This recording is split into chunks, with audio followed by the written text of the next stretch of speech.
अभी बंगाल चुनाव की अगर हम बात करें तो वहाँ पर ममता बनर्जी की हार हुई है और करारी हार हुई। नमस्कार, मैं हूँ देवेंद्र सिंह और आप देख रहे हैं फोकस भारत लाइव।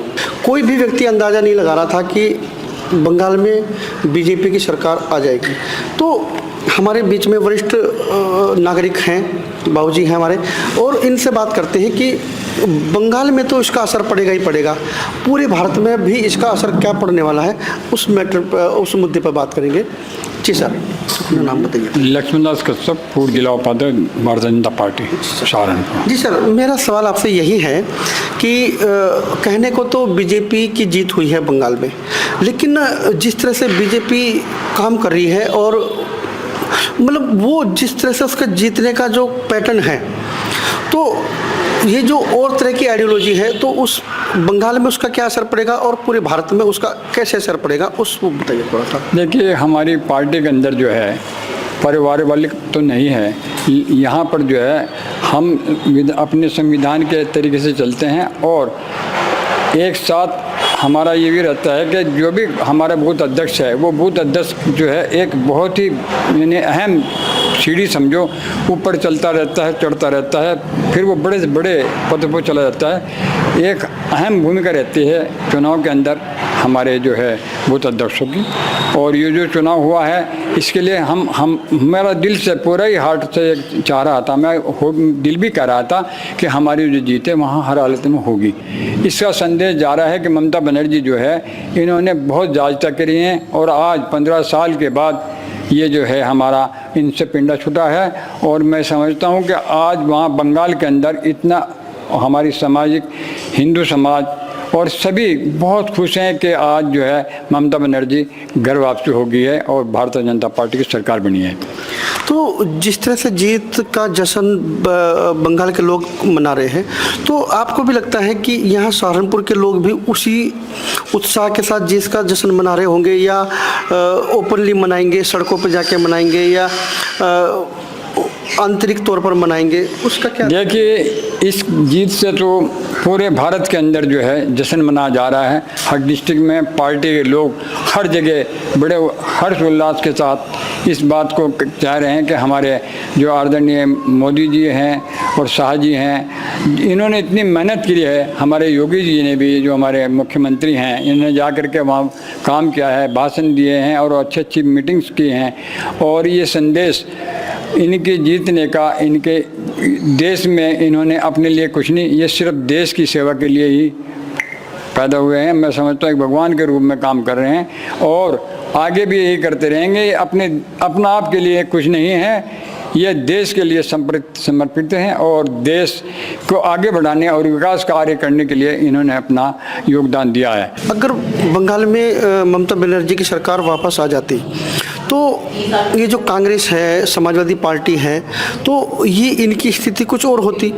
लेकिन अभी ममता बनर्जी की हार हुई है, तो आज इनकी स्थिति, इनकी जो सोचने की क्षमता है, उस पर क्या असर पड़ेगा? और राहुल गांधी, समाजवादी पार्टी, ये किस कंडीशन में है बीजेपी की सरकार बंगाल में बनने के बाद? देखिए, ये हमारे समाजवादी पार्टी के जो हैं और हमारे राहुल जी जो हैं, ये कभी भी देश के लिए नहीं सोचते।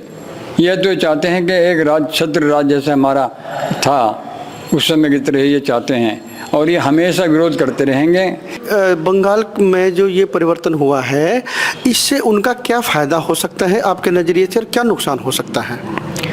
उन्हें इस चुनाव से कोई फ़ायदा होने वाला नहीं है, ठीक है जी।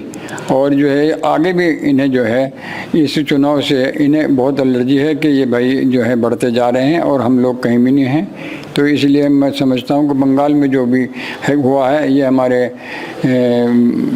राहुल गांधी जी और ये हमारे सपा के जो अखिलेश जी हैं, ये जो है ये इनको कोई ख़ास वो नहीं पड़ेगा और इन्हें ज़्यादा परेशानी है कि ये पार्टी जो आगे बढ़ रही है देश का काम कर रही है। अभी हम ऐसा सुनने में आ रहा था कि समाजवादी पार्टी और कांग्रेस ये सोच रहे थे कि हम अलग तरह से गठबंधन में ना आए। समाजवादी अलग अपनी जगह बना रही थी और कांग्रेस अपनी अलग जगह बना रही थी। आपको लगता है कि उनके मन में एक डर का वातावरण बन गया है इस कल की चीज़ से? तो क्या उनके अंदर इस तरह का डर होगा? अगर होगा तो उनको क्या करना चाहिए? देखिए, उन्हें तो हमेशा ही डर सताता रहेगा, क्योंकि योगी जी जो है हमारे उत्तर प्रदेश में इस वक्त बहुत अच्छा कार्य कर रहे हैं और इनकी जो डिमांडें पूरे भारत में हैं, इनका नाम जो है पूरे भारत में है कि अच्छे प्रशासक हैं। और इन्हें इस डर सताता रहेगा कि आने वाले चुनाव में बीजेपी की सरकार ही बनेगी, ये कितना भी जोर लगा लें, इनका कुछ वहाँ होने वाला नहीं है, क्योंकि इनके यहाँ पारिवारिक मामला ज़्यादा है और विकास का और जो है संगठन का काम इनके यहाँ कोई नहीं है। लेकिन एक आरोप ये भी बीजेपी सरकार पर लग रहा है पश्चिम बंगाल में कि उन्होंने जो है चुनाव आयोग का दुरुपयोग किया है, केंद्र शासित जो सुरक्षा बल था उनका दुरुपयोग किया है, और उन्होंने जो जिस तरह से कब्जा किया है उस वजह से वोट भी काटे हैं, तो उस वजह से बंगाल में बीजेपी की सरकार आई है। आपका क्या मानना है? देखिए, हमारा मानना तो है कि अगर जैसे ये बता रहे हैं कि भाई इन्होंने वोट काटे हैं SIR में और उन्होंने धानलेबाजी करी है, अगर ये खुद जी जाते हैं जब तो ये सारे हमारे मशीन भी ठीक थी, क्योंकि ये हार रहे हैं इसलिए ये गलत इधर उधर की बात कर करके और हमारी पार्टी को बदनाम करने की कोशिश कर रहे हैं।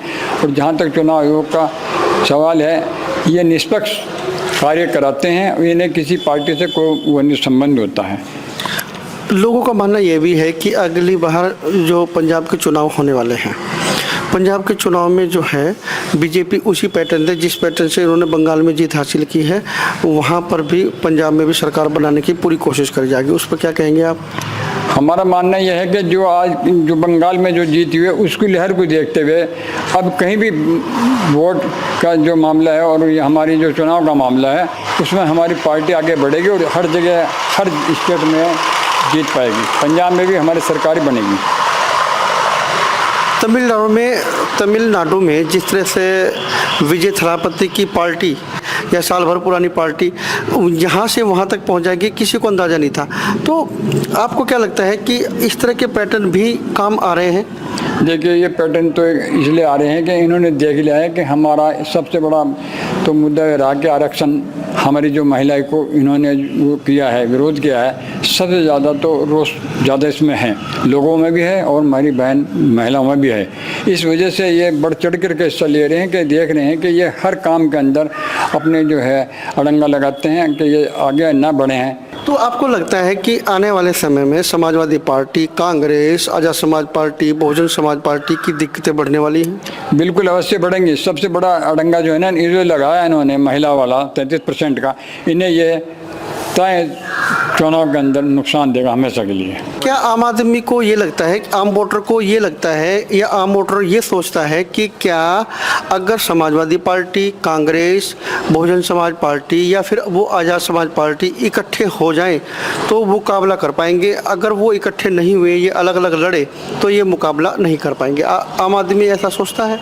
बिल्कुल सोचता है, लेकिन ये इकट्ठे नहीं हो पाएंगे। जब ये शुरू में तो इकट्ठे हो जाते हैं, लेकिन जब टिकट का बंटवारा होता है तो उस बीच में महत्वाकांक्षा की, हाँ, तो इस वजह से इनमें फिर बिखराव पैदा हो जाता है, अपनी महत्वाकांक्षा की आगे आ जाते हैं और इसी बिखराव की वजह से ये नाकाम रहते हैं और हम लोगों को जो है इसमें बड़ा फायदा होता है। तो इस तरह से जिस तरह से बीजेपी जो है धुआंधार बैटिंग करती जा रही है और राज्य दर राज्य ये अपना कब्जा करती जा रही है, तो आपको क्या लगता है कि आने वाले समय में जो अभी 21 राज्य में बीजेपी की सरकार है, तो क्या लगता है कि आपको पूरा भारत भगवा हो जाएगा?